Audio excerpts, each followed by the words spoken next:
Baik, terima kasih kesempatan yang telah diberikan kepada saya, sehingga saya bisa mempresentasikan tentang konflik dan negosiasi. Pertama-tama saya ucapkan terima kasih kepada dosen saya, Pak Prasetyo Kurniawan, yang telah membimbing saya sehingga saya dapat mempresentasikan, sehingga saya dapat men-share ke teman-teman apa itu konflik dan negosiasi. Baik, langsung saja. Konflik.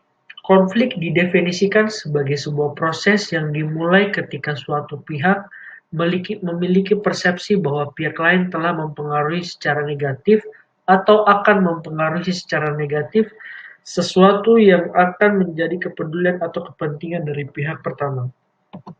Kedua, ada beberapa pengertian konflik menurut beberapa ahli.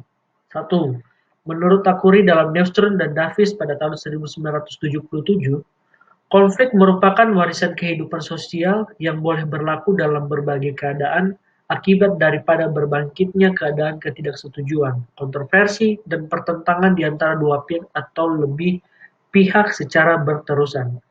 Kedua, menurut Gibson pada et al. Pada tahun 1997 di bukunya pada halaman 437, hubungan selain dapat menciptakan kerjasama, hubungan saling tergantung dapat pula melahirkan konflik.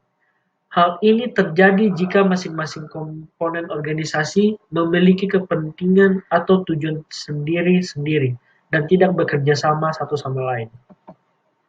Faktor-faktor penyebab konflik. 1. Perbedaan individu yang meliputi perbedaan pendirian dan perasaan. Setiap manusia adalah individu yang unik. Kedua, perbedaan latar belakang, kebudayaan sehingga membentuk pribadi-pribadi yang berbeda. Ketiga, perbedaan kepentingan antara individu atau kelompok. Selanjutnya, jenis-jenis dari konflik itu sendiri. Ada beberapa jenis-jenis dari konflik. Salah satunya akan saya bacakan. 1.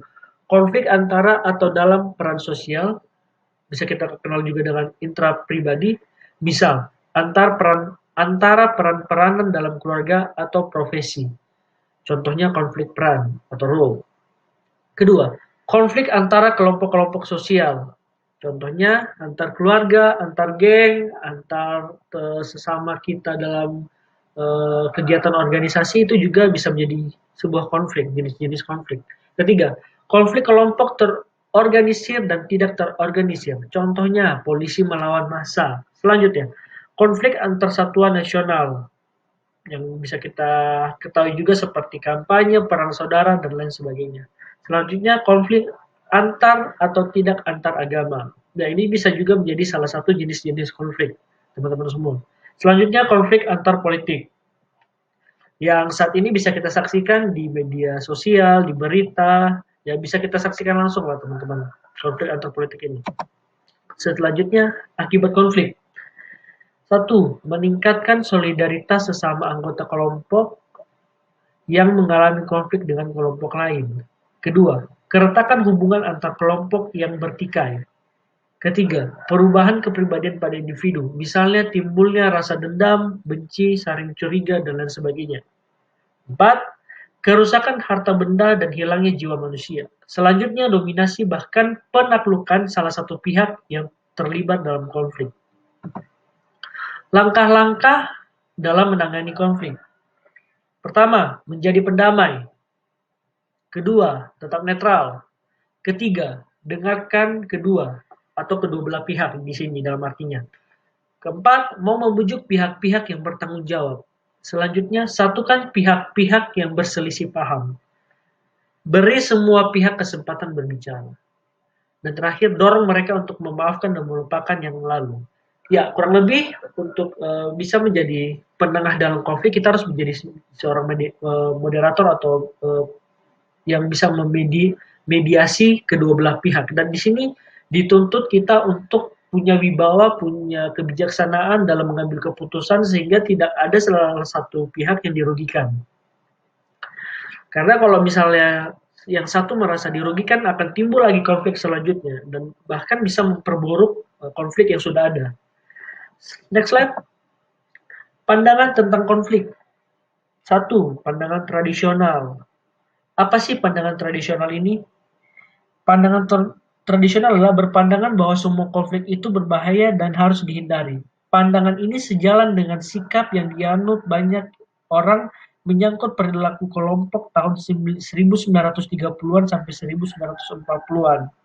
Ya kurang lebih seperti itu. Kedua adalah pandangan hubungan kemanusiaan atau behavioral. Pandangan ini berpendapat bahwa konflik adalah kejadian alamiah dalam semua kelompok dan organisasi. Karena konflik tak terhindarkan, mazhab hubungan manusia mendorong kita untuk menerima kebenaran konflik. Selanjutnya, pandangan interaksi. Pandangan ini mendorong munculnya konflik dengan dasar pemikiran bahwa sebuah kelompok yang harmonis, damai, tenang, dan kooperatif biasanya menjadi statis, apatis, serta tidak tertanggap terhadap perlunya perubahan inovasi. Pandangan ini tidak bermaksud untuk mengatakan bahwa semua konflik adalah baik. Terdapat dua konflik lagi dalam pandangan interaksi, yaitu konflik fungsional, yaitu konflik yang mendukung tujuan kelompok dan meningkatkan kinerja. Kedua, konflik disfungsional, yaitu konflik yang menghambat kinerja kelompok secara spesifik. Selanjutnya, proses konflik. Proses konflik bisa kita jelasin dulu. Satu, tahap pertama, komunikasi. Komunikasi adalah sebuah ulasan mengenai penelitian menunjukkan bahwa konotasi kita yang menimbulkan makna yang berbeda, pertukaran informasi yang tidak menandai, dan kegaduhan pada saluran komunikasi merupakan hambatan komunikasi dan kondisi potensial pendahulu yang menimbulkan konflik. Kedua, struktur. Ini masih dalam tahap pertama proses konflik.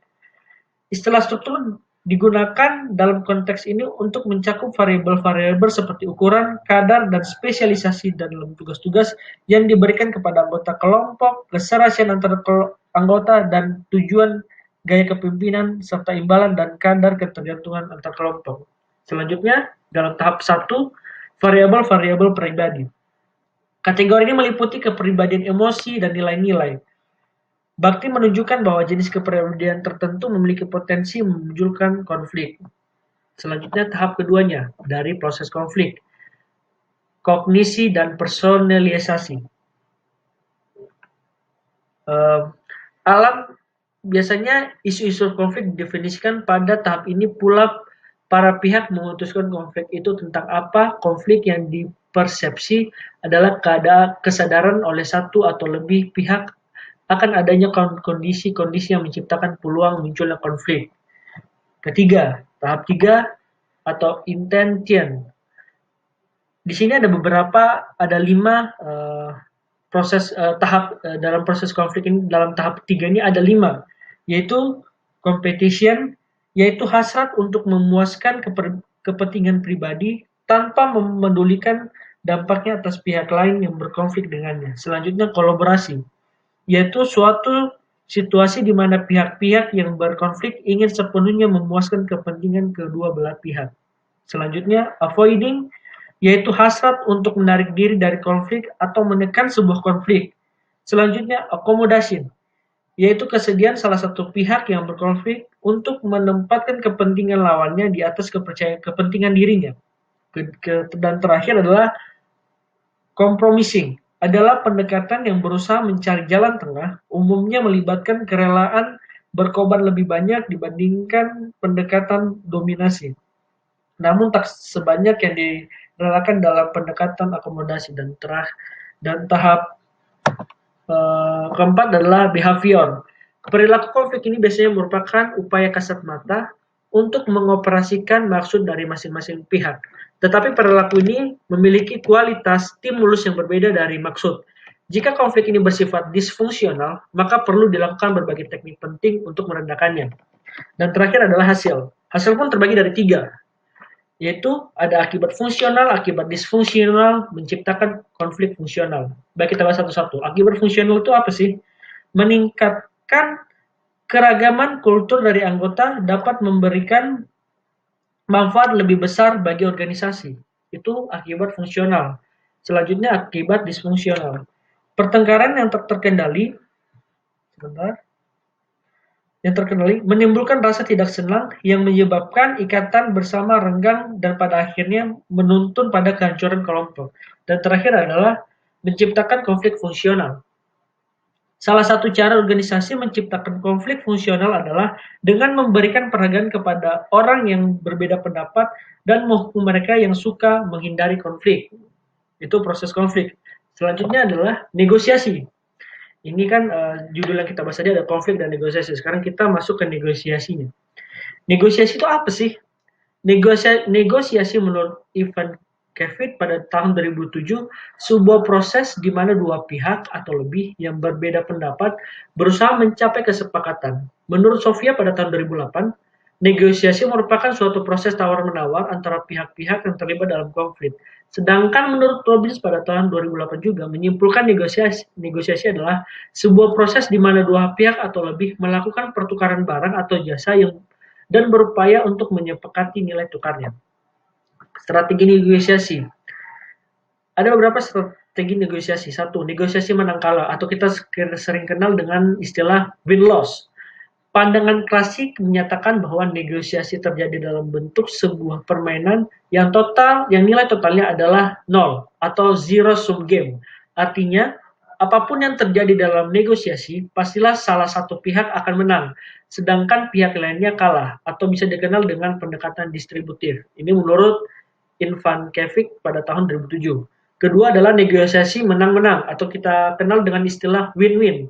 Situasi-situasi penjumlahan positif adalah pendekatan di mana setiap pihak mendapatkan keuntungan tanpa harus merugikan pihak lain. Ini juga dikemukakan oleh Ivan Kevik pada tahun 2007. Proses negosiasi. Proses negosiasi pun ada 1, 2, 3, 4, 5. Ada 5. Persiapan dan perencanaan, definisi aturan-aturan dasar, klarifikasi dan justifikasi, tawar-menawar dan pemecahan masalah, terakhir penutupan dan implementasi. Baik. Persiapan dan perencanaan. Sebelum bernegosiasi perlu mengetahui apa tujuan dari Anda bernegosiasi dan prediksi rentangan hasil yang mungkin diperoleh dari paling baik hingga paling minim yang bisa diterima. Kedua, definisi aturan-aturan dasar. Melakukan perencanaan dan menyusun strategi, selanjutnya menentukan aturan-aturan dan prosedur dasar dengan pihak lain untuk menegosiasi itu sendiri. Ketiga, klarifikasi dan justifikasi. Ketika posisi awal sudah saling dipertukarkan, baik pihak pertama maupun kedua akan memaparkan, menguatkan, mengklarifikasi, mempertahankan, dan menjustifikasi tuntutan awal. Tawar-menawar dan pemecahan masalah. Pada tahap ini akan terjadi tawar-menawar antara dua pihak untuk mencapai sebuah solusi di mana solusi tersebut akan berguna untuk memecahkan masalah tersebut. Dan di sini harus perannya sangat adil. Di sini harus saling menguntungkan nih antara negosiasi, karena jika tidak maka akan pecah atau bisa dibilang win-loss tadi, bukan win-win. Terakhir adalah penutupan dan implementasi. Tahap akhir dalam negosiasi adalah memformalkan kesepakatan yang telah dibuat serta menyusun prosedur yang diperlukan untuk implementasi dan pengawasan pelaksanaan. Selanjutnya, negosiasi menggunakan pihak ketiga. Nah, di sini ada 4. 1, mediasi, kedua, arbitrase, ketiga, konsiliasi, dan keempat, konsultasi. Kita bahas satu-satu. Mediasi adalah situasi di mana pihak ketiga yang netral menggunakan penalaran, pemberian usulan, dan persuasi dalam kapasitas sebagai fasilitator. Para mediator ini memfasilitasi penyelesaian masalah dengan mempengaruhi bagaimana pihak-pihak yang terlibat dalam negosiasi berinteraksi. Kedua, arbitrase adalah suatu situasi di mana pihak ketiga memiliki wewenang memaksa terjadinya kesepakatan. Dalam Robbins juga mengemukakan pada tahun 2008, kelebihan arbitrase dibanding mediasi adalah bahwa arbitrase selalu menghasilkan penyelesaian. Ketiga, konsiliasi. Seorang yang dipercaya oleh kedua pihak dan bertugas menjembatani proses komunikasi pihak-pihak yang bersih tegang. Seorang konsiliator tidak memiliki kekuasaan formal untuk mempengaruhi hasil akhir. Jadi di sini dia cuma sebagai jembatan doang ya antara kedua belah pihak. Terakhir adalah konsultasi. Situasi di mana pihak ketiga yang terlatih dalam isu konflik dan memiliki keterampilan penyelesaian konflik berupaya memfasilitasi pemecahan permasalahan dengan lebih memusatkan hubungan antara pihak ketimbang isu-isu ya substansi. Selanjutnya, strategi manajemen konflik. Strategi manajemen konflik diterapkan untuk menjadikan konflik dan pemecahan sebagai pendinamisasi dan pengoptimalan pencapaian tujuan organisasi. Gordon Wifta dalam Sofia 2008 mengumumkakan secara umum bahwa strategi manajemen konflik adalah sebagai berikut. 1. Strategi menang kalah. Strategi ini ada kalanya pihak tertentu menggunakan wewenang atau kekuasaan untuk memenangkan dan menekan pihak lain. Kedua, strategi kalah-kalah. Strategi ini dapat merupakan kompromi di mana kedua belah pihak berkorban untuk kepentingan bersama. Ketiga, strategi menang-menang. Konflik dipecahkan melalui metode problem solving. Metode ini dianggap paling baik karena tidak ada pihak yang dirugikan.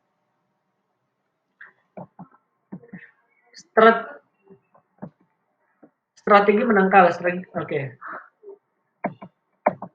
Kesimpulannya adalah konflik berasal dari kata kerja lain atau configure yang berarti saling memukul. Secara sosiologi, konflik diartikan sebagai suatu proses sosial antara dua orang atau lebih, bisa juga kelompok, di mana salah satu pihak berusaha menyingkirkan pihak lain dengan menghancurkan dan membuatnya tidak berdaya.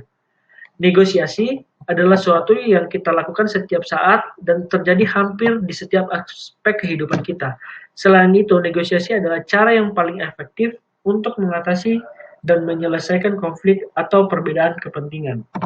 Selanjutnya dalam kesimpulan, dalam banyak hal, negosiasi justru tidak terselesaikan di meja perundingan atau meja rapat formal, tetapi justru dalam suasana yang lebih informal dan rileks, di mana kedua pihak berbicara dengan hati, memanfaatkan sisi-sisi kemanusiaan pihak lainnya. Karena pada dasarnya selain hal-hal formal yang ada dalam proses negosiasi, setiap manusia memiliki keinginan, hasrat, perasaan, nilai-nilai keyakinan yang menjadi dasar bagi setiap langkah pengambilan keputusan yang dilakukan.